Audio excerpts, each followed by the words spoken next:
Okay, well, it's 2 o'clock on the dot. Thank you for your patience. For those of you who have been waiting for us to get started. Um, my name is Beauty Bragg. I'm a program officer in the Division of Research Programs at the National Endowment for the Humanities. As I've said, I'm really grateful for you to join me this afternoon for this webinar about the NEH Summer Stipends Program. This afternoon, I'm joined by my colleague, Landy Watley, who will help me keep track of things and also is a program officer in the Division of Research and will help with the Q&A when that time comes. Landy, if I could just ask you to open your mic and confirm that everything is looking good. Technically, the PowerPoint is visible and the sound is working. Yep, everything looks good. I can hear you and I see the PowerPoint. All right, thank you. If anyone else notices anything, please drop a line in the chat, but I'm glad to know that I'm not just talking into a void. The material I'm going to present today is probably useful to you in applying to other programs in the NEH portfolio or even other funding programs, but it is true that this presentation is designed for prospective summer stipends applicants and those who advise them. So some of the details are very specific to this program. Closed captioning is available for this webinar. You can click on the captioning box in the lower right-hand corner of your screen if you need that. Uh, okay, so here's an overview of our agenda for this session. I'll say a few words about the Summer Stipends program, describe the review process, describe the application format, and offer some tips for writing a good application, including some things, warnings about things you might avoid. A lot of this information is on the website, and you can look to the Summer Stipends program page to find the guidelines, which we often refer to as the Notice of Funding Opportunity. The document that Notice of Funding Opportunity is a bit lengthy and it's sort of bureaucratic, but we do recommend reading it as one of the steps of one of the strategies for making a good application. It will give you information such as who's eligible and who's not, what the components of the application should be, and how applications are reviewed. You will also find on our program page examples of successful applications, and so you can use those to see how others have made their case. We do have a newly redesigned program page. All of the programs have the NEH has a redesigned website. So things might not be exactly where you saw them last time, but all the components are there. So please click through. There's a little more clicking required this time to get to where you might want to be, but all of the components are there. So fair warning about that. Um, so here's a overview of the Summer Stipends program. This program supports individual scholars who are pursuing advanced research in the humanities. The awards are $8,000 this year. That's new. We're very happy to make that announcement. And that $8,000 funds 2 months of full-time continuous research. Um,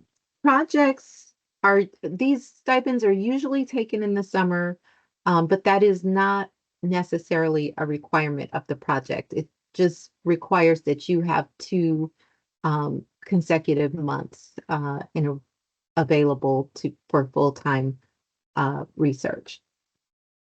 Projects are eligible at any stage of development, but we do find that overall, people find this grant most helpful at the beginning stages, maybe doing some initial research or toward the end when they are just really trying to power through and finish a last chapter or revise and edit, those kinds of uh, finishing activities.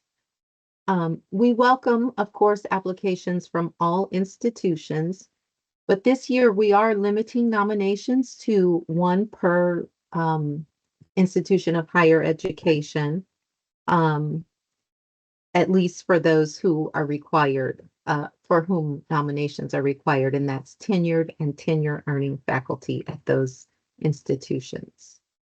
Another change that we're introducing this year is a new eligibility requirement. We'll be limiting eligibility to applicants who have not previously received um, any NEH award for individuals. Those individual programs include, but are not limited to, programs like fellowships, public scholars, awards for faculty, and the DLI, Dynamic Language Infrastructure um, programs. If you have questions about other programs that I haven't mentioned, feel free to email us about that or give a call to confirm if you have questions.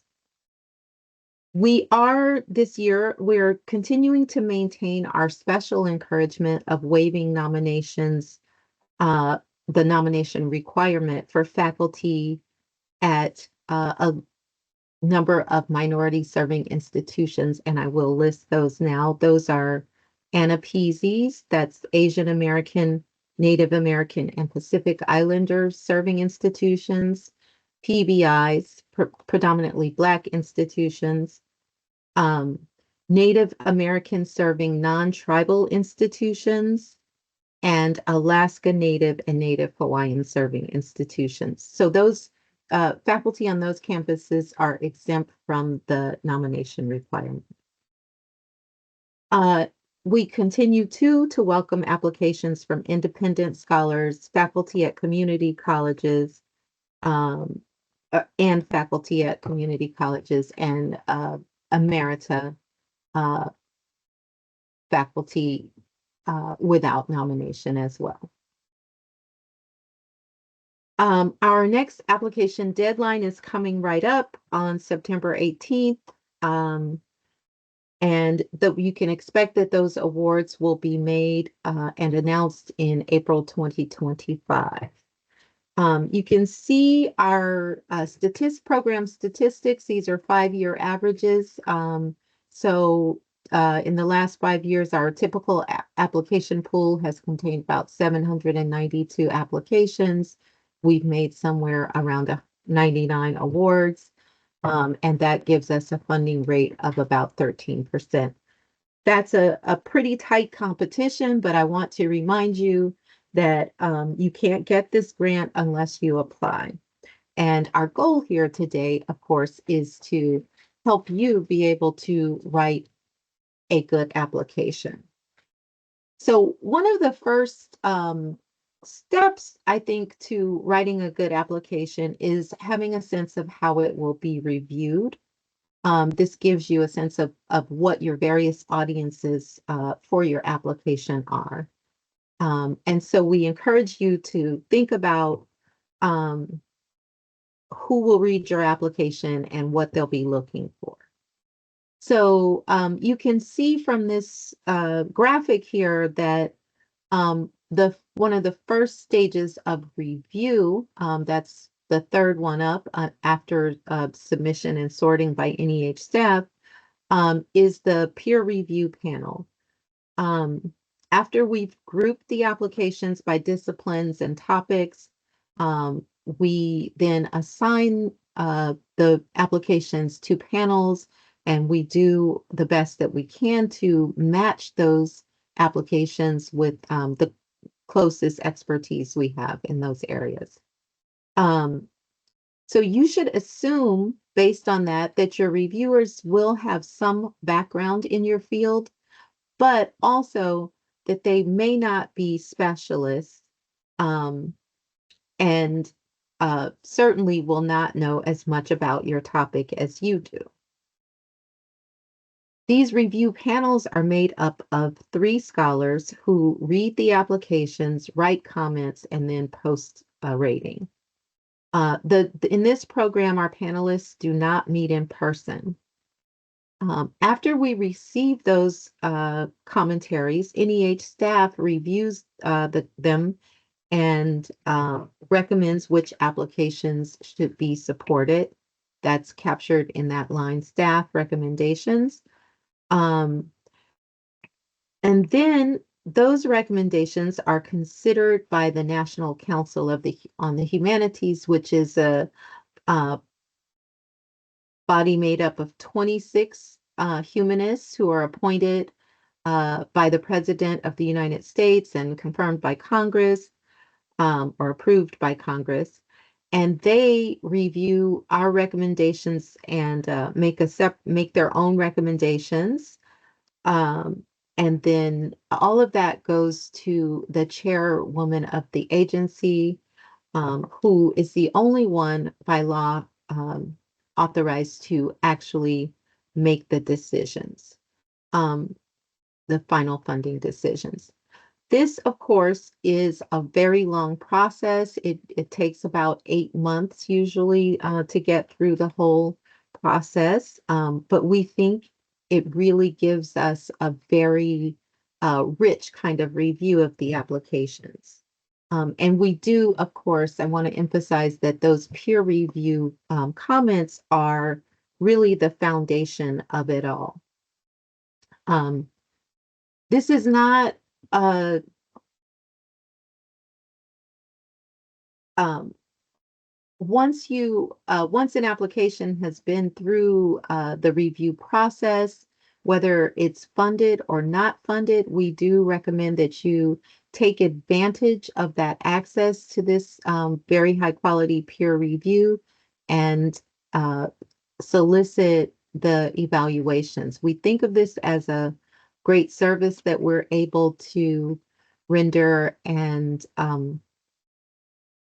we really encourage our reviewers to think of it that way too, as an opportunity to give expert feedback on the projects. Um, since many of our panelists have uh, been recipients of NEH awards, they are usually quite generous with their comments and very happy to do this work. Okay, so let's talk about the review criteria. We ask those peer reviewers to use a defined set of criteria when they are evaluating your applications. These criteria are listed in the guidelines as well. Um, but I'm just going to run through them very quickly at this point, and say maybe a couple, give each one a small gloss, but then we'll come back to some of these ideas later in this presentation.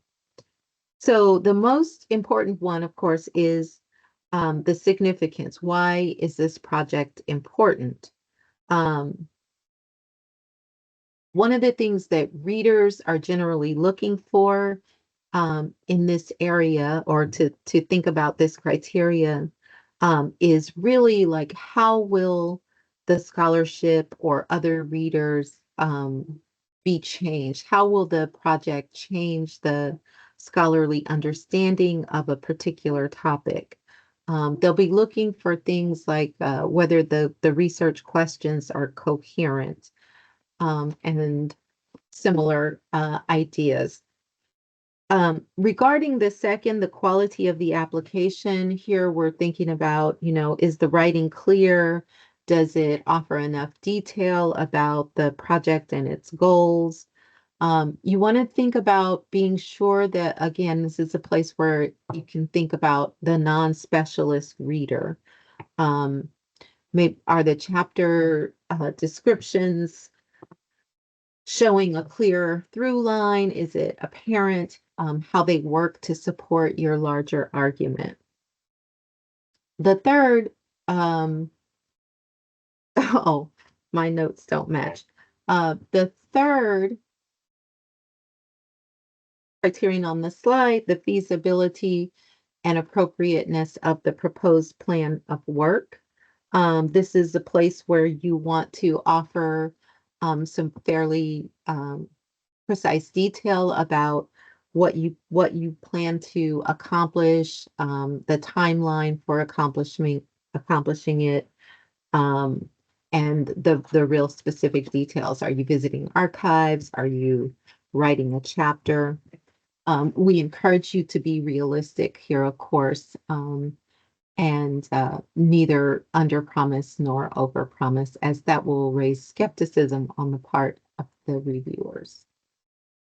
The quality or promise of quality of the applicant's work is, a place to where you really want to convey um, to the reviewers why you're a good person to do this work.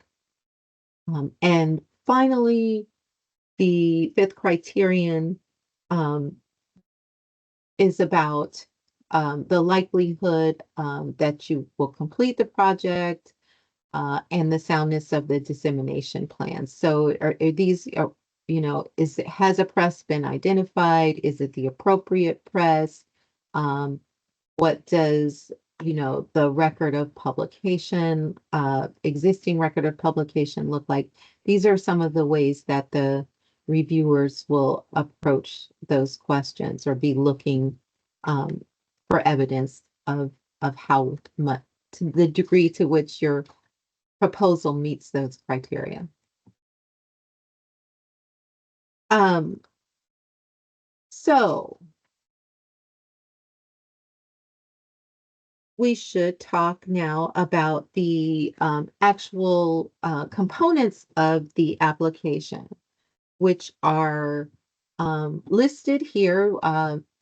We asked for a 3-page narrative, a separate one-page work plan, a one-page bibliography, a CV of not more than 2 pages, um, and any required appendices, as well as the name and contact information for 2 references. So altogether, the application is a relatively short document. Um, and we will um, go through some of the separate elements in just a moment, but one of the things that you might want to do is think about each of these individual components as a single chapter or as a multiple chapters that work together to form a whole book. But let's talk through some of the details. So for the narrative and work plan, you want to discuss the project's significance and here it says research and contribution. I apologize, but the significance and contribution. This is crucial. You want to give the readers an opportunity to understand the scholarly context that the project is situated in, and give an idea of, what has already been said, what's the most important existing work on this topic or previous work, um, and where the intervention is. Are you building on? Are you disagreeing with previous scholarship? Are you providing an entirely new interpretation? What are the research questions? Um, it's very helpful sometimes to think of who the audience for the project is and define that audience and explain how it will benefit from the work. In terms of the organization and method, this is moving into the arena of really how will you answer your specific research questions. What are what's the theoretical framework or frameworks? Um, how does that inform your choices of text or the scope of text or time or any of those kinds of details? These are the kinds of discussions that reviewers will be expecting in these sections. In terms of competencies, skills, and access, this is sort of making the case for why you're the right person to do this project. So how does your previous publication record feed into this? What language skills do you have that will be relevant? Um, do you have access to the necessary archives?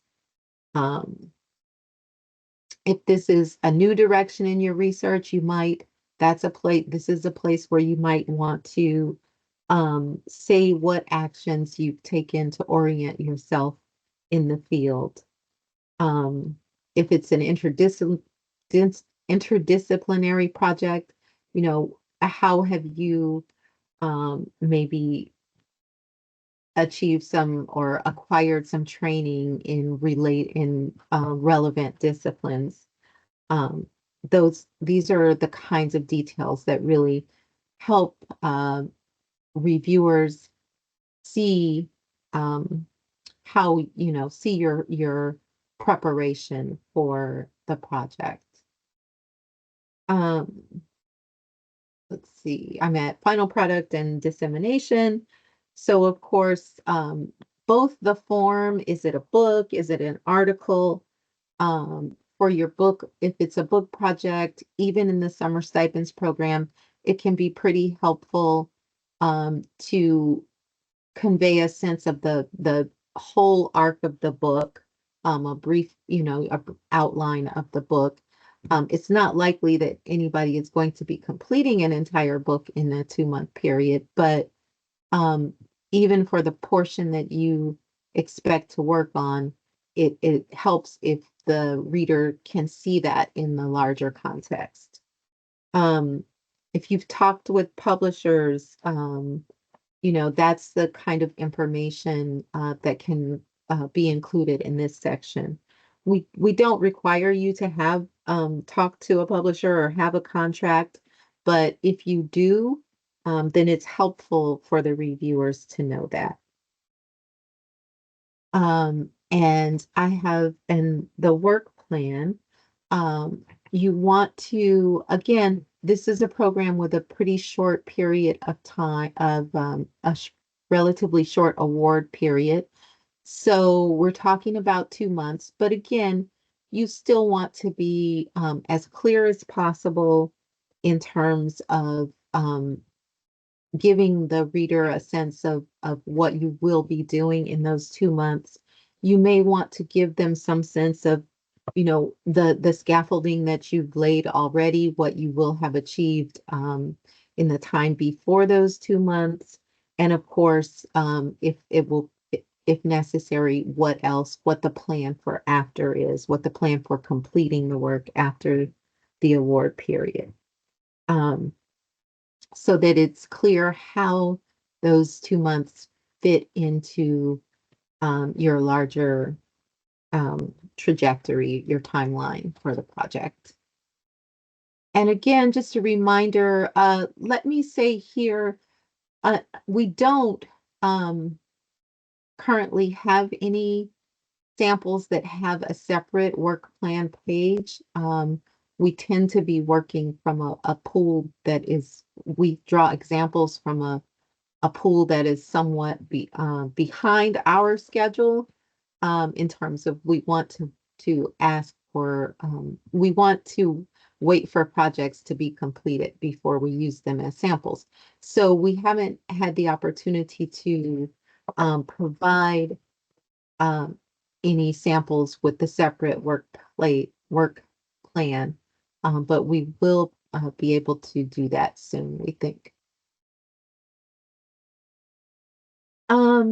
So one of the things that we encourage applicants to do is really start thinking about this process early, um, you know, because it is a multi-year process. So you're really trying to think about it in the longer trajectory of your career.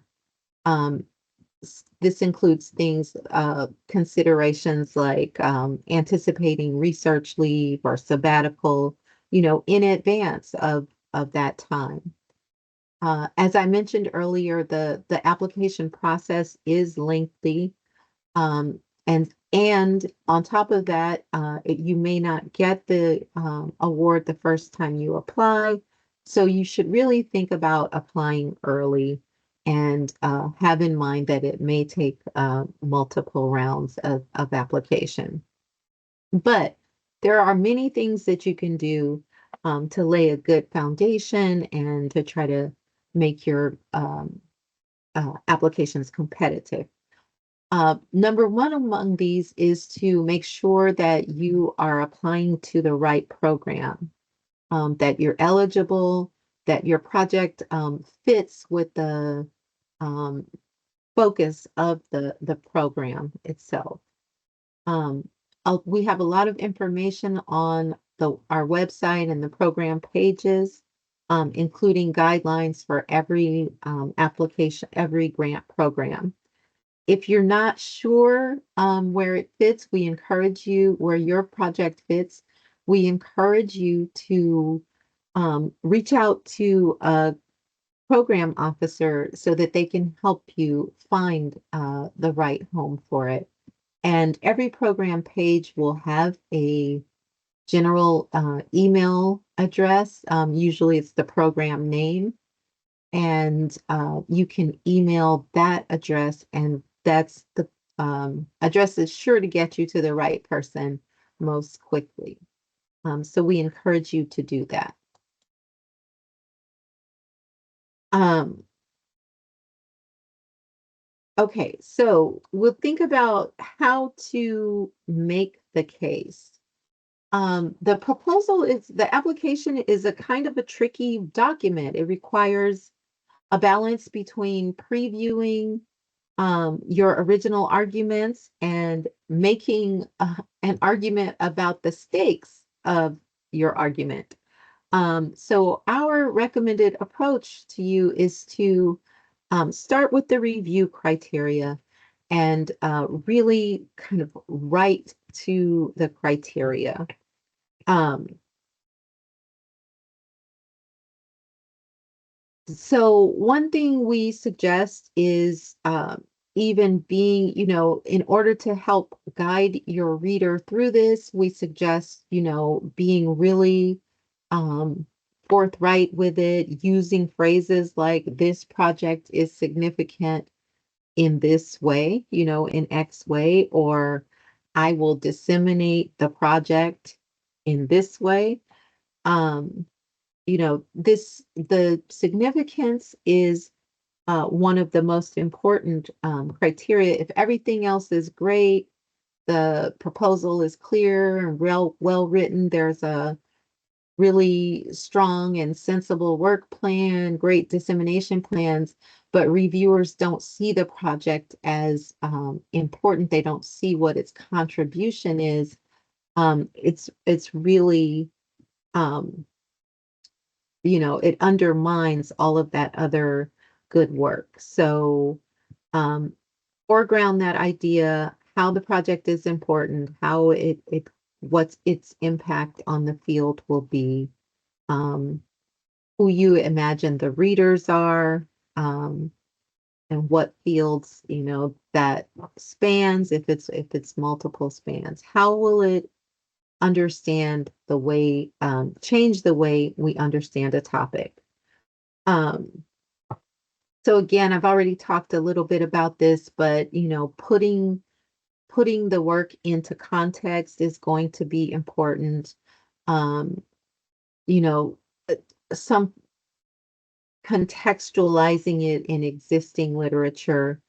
Um, we're not asking for a full lit review, but you should be able to give some idea about what else, where this work is situated in relation to existing work. Emphasize what's unique about the project, and don't forget to explain or introduce less well-known topics or subjects, because uh, you know, if they are not well known, and your reviewers may not recognize that significance. Another thing we say is to keep in mind that these panelists are reading usually 30 or more applications. So make your work interesting, make the writing interesting. You know, use examples to draw the reader in. Let them see your passion for the topic. Um, you know, highlight the big questions. Um, use or yeah, you know, having a strong an unusual archive is helpful, as well as just different and interesting approaches to the subject. Um, so these are some ways to kind of help advance the reading process and experience. Another thing that we encourage you, well, that we require, in fact, if you're doing a dissertation revision, for instance, we need you to actually address the project as a dissertation revision in the narrative. And one of the things you should be doing there is really giving a sense of how you reconceptualize the project. Are you bringing new case studies? Are you um, adding, have you changed the theoretical framework? How is this work new and different? Like what has been reconsidered in the revision? Um,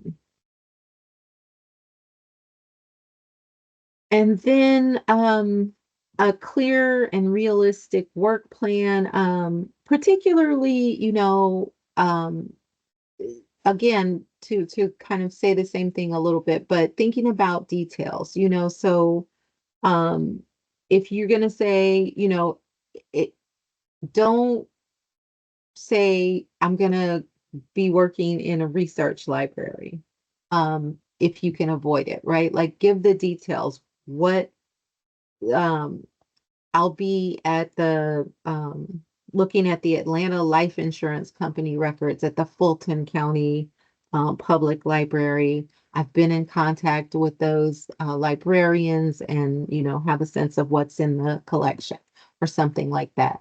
Um, so again, so that panelists have a really clear sense of what you're doing and they don't think you're just out there on a fishing expedition. So I'm going to move a little faster here in this last couple of slides so that we have plenty of time for questions. Um, but here, you know, again, thinking really carefully about your audiences, those multiple audiences, think about the chain of review I mentioned earlier.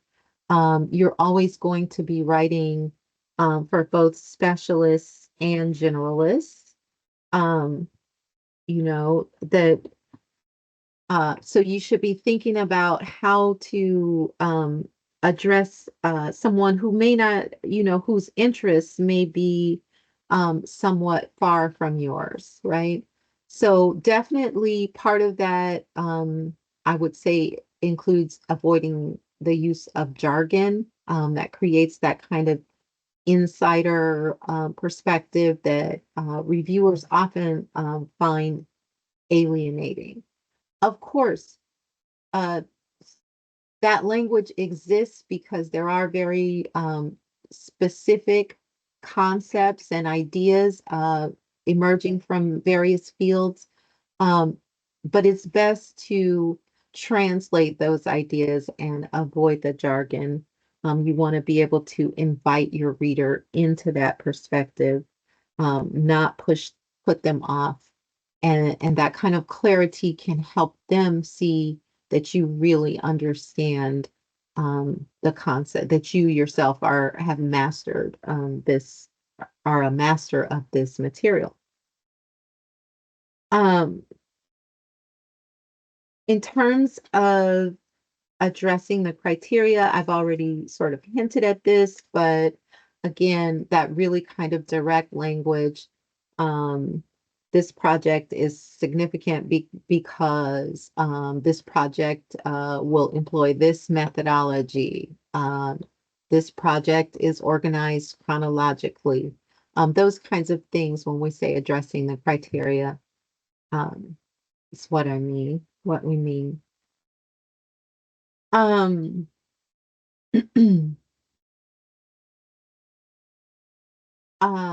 in terms of, oops, sorry.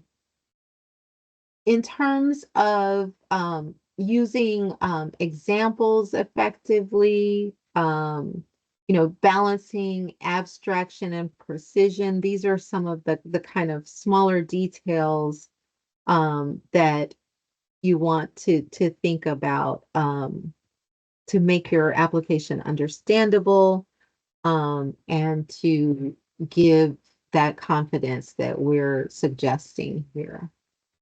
Um, and then finally, of course, sort of thinking about your topic critically and, um, you know, addressing in advance any kinds of questions or concerns that you know might come up based on the work you've already done in the area. So, um, just a few more things, but these often tie together, particularly drafting early and soliciting feedback. Thinking about, again, reaching a general audience. So and avoiding, unclear language and those kinds of things. Uh, Soliciting feedback can be particularly helpful for that. You can think about asking someone outside of your field, your subfield, or your area of specialty. That's an ideal reader, a kind of generalist reader for you, who can kind of help you see those moments where this isn't, necessarily transparent to someone outside your field. Um, Thinking about your bibliography, of course, making sure that's up to date. Panelists, will have, particularly people knowledgeable in your field, will expect that you're familiar with either foundational texts or recent texts in the related area. Um, Make sure to follow the guidelines that are set out in the notice of funding opportunity and that you include any kind of required material, supporting material. So this could be things like for translations and editions, we require some samples of the translation, or we require a letter of recommendation from someone addressing the translation. So do pay attention to those kinds of details. And of course, when we discuss your application with your recommenders, I mean, I think this is really key. This is not the letter of recommendation here should really be focused on your project, the project that you are applying for at the moment. It's not necessarily useful for those recommenders to discuss the entire scope of your career and your previous publications, etc. We're I mean, not that they can't mention those things, but that should not be the focus in the way that sometimes other letters for other purposes are more broad in scope. Here, you really want the recommender to address this project and how it is going, where it fits and what its potential for other scholars is. And finally, in terms of proofreading, we don't need to say this, but of course, it's going to be, it's important, those kinds of details, the polish of it. You don't want silly mistakes undermining your good ideas. So some of the things that we see sometimes that, usually kind of wind up not having the best results is not paying attention to the guidelines. We have a lot of um, sort of technical requirements, et cetera, that can be disqualifying if you violate those terms. So we do ask that you pay close attention to the guidelines. Um, Another significant error we see often is not making the case for significance, and actually focusing on gaps in the scholarship. Those often go together. It's really not, um, in and of itself, it's not sufficient to say this has never been done, right? Um, Nobody's ever looked at it looked at this group or this time period or whatever. You need a stronger kind of articulation of, and what are we missing, or what will we gain from this new, from filling in this gap. But we see that um, there is a tendency sometimes to over rely on that idea of gap filling. A fuzzy methodology, particularly we see this a lot around projects that, are including an ethnographic component, or again, um, around a lack of clarity around the selection of text to be included. So try to avoid those things. Try to be very specific about, the purposefulness of your choices. Um, Again, I'll warn against the jargon. Not explaining how the dissertation is being revised is also something we see commonly. Um, so do make sure to address those aspects as clearly as you can. Okay, so just a couple more things before I can open up for questions. Some things to do in case your application is not funded. Um, First of all, don't get discouraged. Remember those statistics and the kind of level of competition in this program. Um, we get a lot of good applications, and we just can't fund everything. Um, so if you get turned down, be prepared to reapply. The first thing you should do is request your reviewers' comments. We encourage you to do that as soon as possible. Once you get those comments and digest them, you may be interested in contacting a program officer to kind of help you interpret them if you don't see clearly what um, the reviewers are suggesting, or we may also be able to help you just think of, you understand what they're saying, but we can maybe help you think of ways to meet those, or address those comments in your next application. And then, of course, be prepared to resubmit in the next competition. So finally, I am going to just leave the program contact information here for a moment. Again, my name is Beauty Bragg. My email address is there, and our general program address is there as well, stipends@neh.gov. Um, I would suggest if you're thinking about who do I need to, which of these do I need to email? If you have a kind of general question, program guidelines, eligibility, um, those kinds of questions I would send directly to Stipends. If you have more strategic or conceptual questions, I guess, I don't know if conceptual is the right word, but more strategic questions. How do I select um, my referees, or let's some kind of question like that? Um, you might want to email me directly. And having said that, I'm going to open the floor for questions. I'm going to stop sharing my screen first. And I'm going to come here. I see one question in the chat right now that I'm going to go ahead and answer about referees. And then, Landy, maybe you'll help me work through some of these.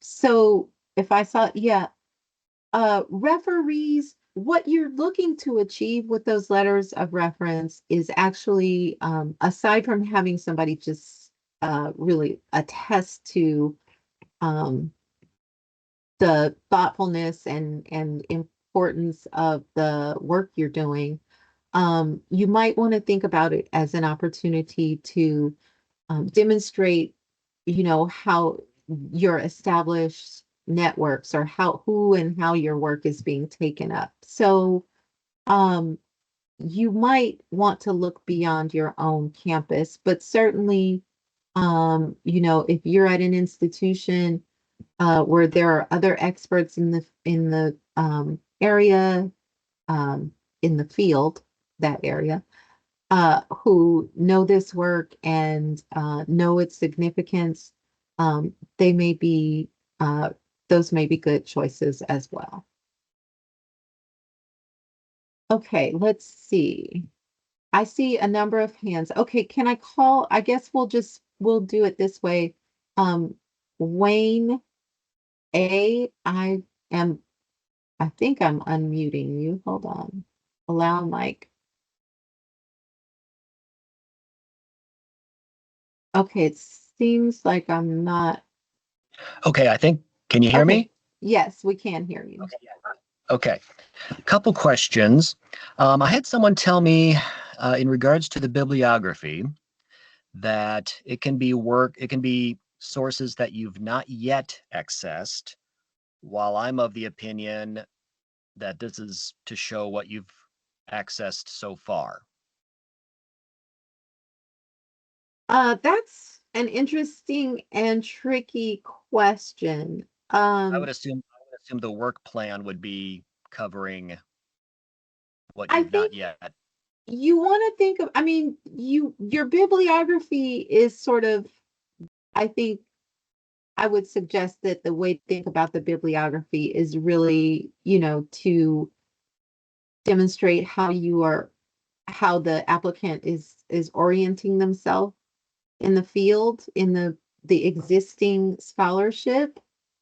Um, or I guess coming back to your example that you've accessed yet. So, I mean, I, I yeah, you kind of want to show what's shaped the project. So I think that is important. But also, let's say you've identified an archival collection, for instance, and you haven't literally accessed it. I think it's still reasonable to put that in the bibliography Okay. in order to demonstrate, what the contours of the project look like. Okay. So hopefully that's not, hopefully that does address the question. I believe so. Okay. My other question is, this is a collaborative project, and can the co-author be a referee, or is that too self-serving? Or conflict of interest or Uh, I mean, it's not a conflict. I'm trying to think about, I wonder, I conflict? do wonder how reviewers will take that though. I Yeah, mean, I think your fair point. question is something worth considering, but we certainly don't prohibit it. Okay. All right. Thank you very much. You're welcome. I see another hand, Michelle Dean. And I've gotta do something here. Yes. So Michelle Dean, if you can hear us, we'll go ahead and take your question. And then next up will be Leah Tamar Bascom. Hear me. Yes, we can hear Oh, you now. terrific. Thank you. On the referee letters, will we receive acknowledgement when they've been submitted? That way, if we have to nudge them to get it done. You will receive a message when we have requested them. Okay. And then it's sort of up to you to pay attention Well, how and will we follow. know when they've been turned in? Well, so you can look. I'm sorry, let me find the exact language, but you can check in grants.gov but you do Okay. have to actively go check. Okay. Thank you. Does that make sense? There's not an automatic notification. Okay. Thank you so much. You're welcome. Okay, that leaves Leah Tamar Bascom, and then Yes. after that, I think there's Nayati S. Hello, good afternoon. When you first discussed the review process, it was clear how important the peer review panels are. Can you tell us a little bit more about the step before that in terms of the sorting panels and how NEH gets the projects to the right people to review them? Sure. So that's a great question, and I really appreciate it. You as applicants have a really big role in that.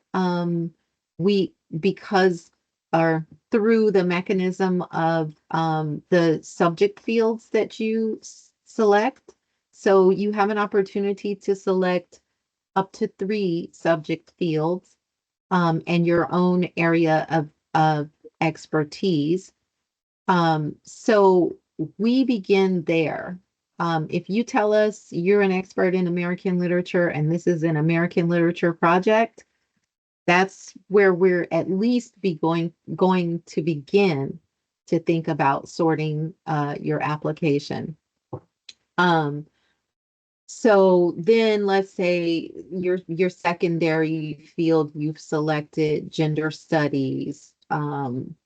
So then we're going to, under that bigger umbrella of American Lit or American Literature and Studies, we are going to be thinking about, okay, where is our expertise um, in gender in American Lit? Do we have a reviewer with that body of expertise? And that's the way we try to match it. We look at some of the other details we look at are like where you've been publishing, et cetera, like the disciplinary fields in which that you have been addressing. That's what I mean when I say where you've been publishing, not we're not looking at journal titles, et cetera, but just to think about what is the audience that you are most likely to be in conversation with. And so those are some of the factors that we're considering when we sort applications into panels. Thank you. You're welcome. Uh, Nayati.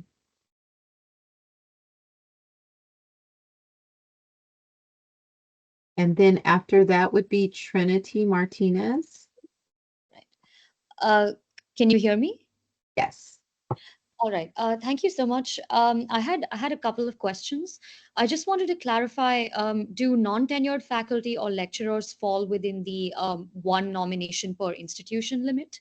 Um, and my second question was, do you have any specific tips for proposals about revising a dissertation or turning that into a book project, aside from specifically addressing how it will differ from previous work that's already done? What kinds of deliverables would you be trying to provide, given that this is not a timeline that's feasible to revise the entire dissertation? Okay, thank you. That really helps. Um, so the first part, presumably as a someone who's a lecturer is in a non is in a does is not in a tenure earning line.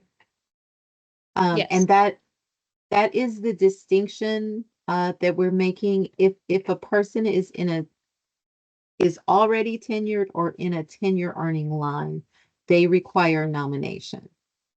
Um, Lecturers, visiting professors, fellows, other, adjuncts, all of that, uh, all of those categories of affiliation exempt a person from nomination. So hopefully I got the sense of your question there and have Yes. responded. So Okay. much. Yeah. And then the other question, so a deliverable. Okay, so if you were doing a dissertation revision and you have now decided that you need to incorporate, a new theoretical perspective or a new topic, a new case study, and that requires you to actually familiarize yourself with like some more critical literature or something, I think that would be one way of, conceptualizing a finite piece. Like I'll be reading in this area or researching in this area. These are some of the texts I plan to look at with the Mhm. purpose of, XYZ. Or another approach might be, I'm adding a new chapter and I just need Mhm. time to write this one chapter that takes up this new topic and that, fits in the revision in this way. And that's what I would do in this month, or I think those kinds of things. But I do really appreciate your question about thinking about the discrete kind of outcome of that moment of the award period. Okay, great. Thank you so much. You're welcome. Actually, Uh, one quick follow-up. I, uh-huh. If one is awarded and accepts the sort of summer stipend, I think someone kept this in the comments. Can one still be awarded and accept a sort of year-long fellowship later down the line for the same project? Would that disqualify you for applying for the same project further down the line? No, it does not. It would not. And in fact, we see applicants, awardees from this program then apply to fellowships. That is a common trajectory, and we encourage it. We hope to see it. Great. Thank you so much. That's all You're my questions. okay, Yeah. and we'll take the last question from Trinity Martinez, and that probably will bring us right up to 3 o'clock.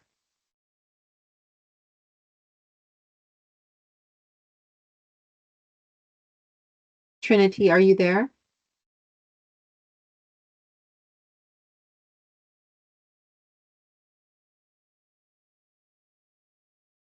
I so Beauty, Trinity says I they're see muted. that, Okay. but I think they should be able to unmute themselves.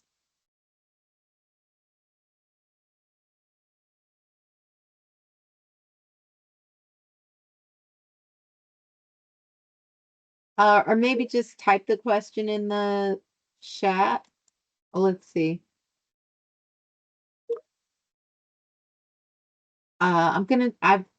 allowed your mic one more time, I'll ask you to unmute or. Okay, let me read your question.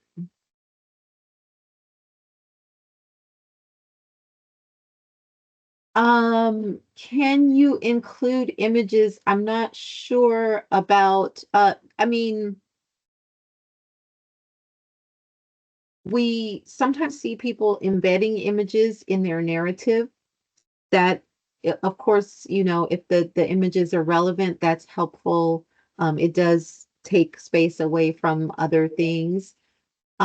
If your project is a visual project, a project that engages visual material, then you can be allowed one um, appendix, one page of appended visual material.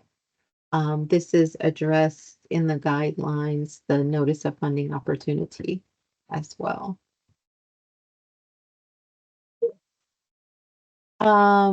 Thank you all again for attending. If we didn't get to your question in the chat, I apologize. I'll look through them at the end of this meeting and we'll answer. Well, I will invite you to send those to me in an email, to send those to Stipends or to me directly in an email if we haven't been able to address your question. Other than that, I thank you so much for attending and look forward to receiving your applications. Thank you.